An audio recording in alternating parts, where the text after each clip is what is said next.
CCTV가 없어도 피해자 증언만으로 죄가 인정될 수 있다. 피해자 증언이 일관되면 혐의를 벗을 수 없다. 이런 말들 많이 들어보셨죠? 억울한데도 피해자 증언만으로 혐의가 인정되는지, 그리고 억울한 성추행 사건에는 어떻게 대응해야 하는지에 대해서 알려드리겠습니다. 가장 먼저 해야 할 일은 다른 객관적인 증거들을 확인하는 것입니다. 예를 들어 피해자와 나눈 메시지, 통화 내역, 녹음 파일 등이 있습니다. 이외에 이 사건 발생 당시에 목격자가 있는지, 또는 이 사건 발생 이후에 피해자로부터 이 사건에 대해 이야기를 들은 사람이 있는지도 확인해 보면 좋습니다. 이러한 모든 것들은 피해자의 진술이 믿을 만한지를 다투기 위한 자료들인데요. 만약 이미 삭제했다면 포렌식을 통해 복구해서라도 확보해야 하고, 목격자 등 인적 증거들이라면 대화를 나누면서 녹음하거나 메시지 등으로 이야기를 나누며 그 증거 자료를 남겨두고 사실 확인서도 미리 받아두면 좋습니다. 목격자 등은 사람이기 때문에 시간의 흐름에 따라 진술이 불명확해질 수 있고 상황에 따라 다르게 진술할 수도 있기 때문입니다. 그래서 나중에 증언해 줄게 라는 말만 믿고 시간만 보냈다가 실제 필요한 시기가 왔을 때는 연루되기 싫다면서 증언을 해주지 않거나 상대방의 편으로 돌아서서 거짓 진술을 하는 경우도 많습니다.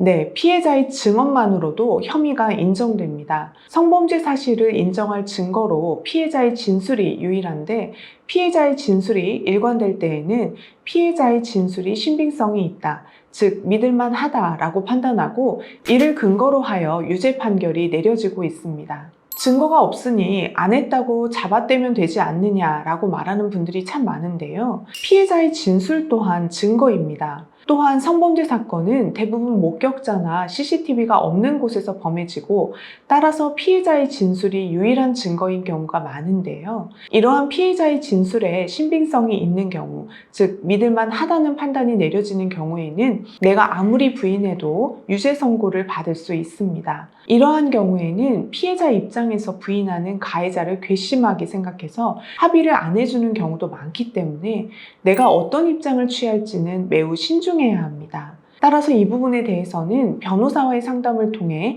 피해자 진술의 신빙성이 어느 정도 인정될 수 있을지, 피해자 진술에 반대되는 증거로 어떤 것들을 준비할 수 있을지, 또 그러한 증거들이 얼마나 의미가 있고 영향을 미칠지 확인한 후에 결정해야 합니다. 사건이 발생한 날로부터 너무 먼 시점에 고소를 하게 되면 이 사건 발생 이후에 생긴 다른 이유로 고소를 하게 된 것은 아닌지 의심을 받는 경우가 많습니다. 즉, 성범죄가 발생해서 고소를 한 것이 아니라 다른 사유, 예를 들어 가해자가 직장 상사인데 나를 부당해고한 경우 등 다른 사유로 인해 보복을 하고 싶어서 거짓 진술을 할 가능성이 있기 때문입니다. 그러나 어떤 경우에는 사건화시키고 싶지 않아서, 또는 그냥 묻어두면 괜찮아질 것 같아서 사건 발생 당시에는 고소를 하지 않았는데 마음이 계속 힘들어서 고소를 하는 경우도 많습니다. 따라서 고소 시점이 늦어지면 일단 고소가 늦어진 이유에 대해 확인이 필요하고 의심을 받을 수 있는 상황인 것은 맞지만, 이를 납득할 수 있는 사유가 있다면 큰 문제가 되지 않을 수도 있기 때문에 꼭 무혐의 처분을 받을 수 있다고 쉽게 생각해서는 안 됩니다.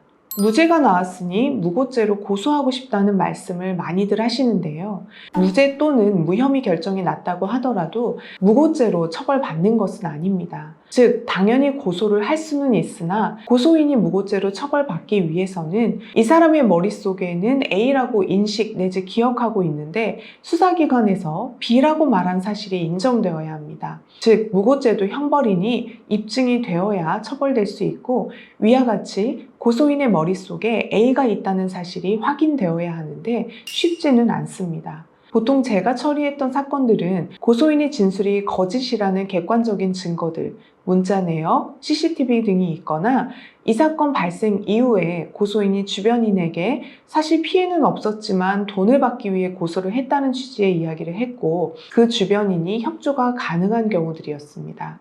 문자 메시지 내역을 저희한테 제공해줬고, 또 본인이 담당 수사관하고 통화하면서 그러한 경위에 대해서 좀 설명을 해준 경우였습니다.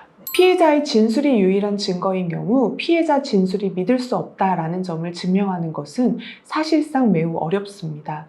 이런 경우 보통 피해자를 법정에 출석시켜 증언 과정에서 반대 신문을 통해 판사님께서 피해자 진술을 믿을 수 없다는 생각을 갖게끔 해야 하는데요. 피해자 또한 만반의 준비를 하고 오고 피고인의 변호인에 대해서는 적대적인 감정을 가지고 있기 때문에 우리의 의도대로 대답을 해주는 경우가 많지 않습니다. 그러나 피해자가 수사기관에서 진술한 내용과 법정에서 증언한 내용이 많은 부분에 있어 달라지고 번복되는 등 피해자의 진술이 신빙성에 의심이 될 만한 것들이 있다면 이를 통해 무죄를 다투어 볼 수 있습니다. 무엇보다 피해자의 진술이 사실이 아니라는 객관적인 증거가 존재하는 경우가 가장 좋습니다. 예를 들어 제가 했던 사건에서는 피해자가 이 사건 발생 이후에 돈을 갚아야 하는 지인에게 이 사건을 고소해서 합의금을 받아 갚겠다라는 취지의 메시지를 보낸 경우가 있었는데요. 지인이 협조를 해줘서 문자 메시지를 제출하고 이외의 여러 가지 정황들을 정리해서 무혐의 처분을 받을 수 있었습니다. 피해자가 제출한 고소장을 확보한 다음 객관적인 증거 자료를 가지고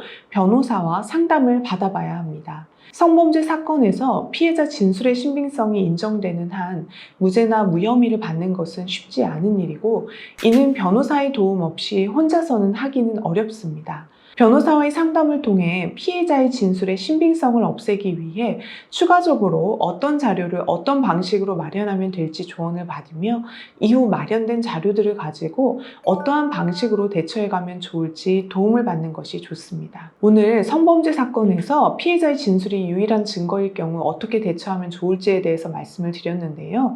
이와 관련해서 도움이 필요하시면 상담 전화로 문의 주세요.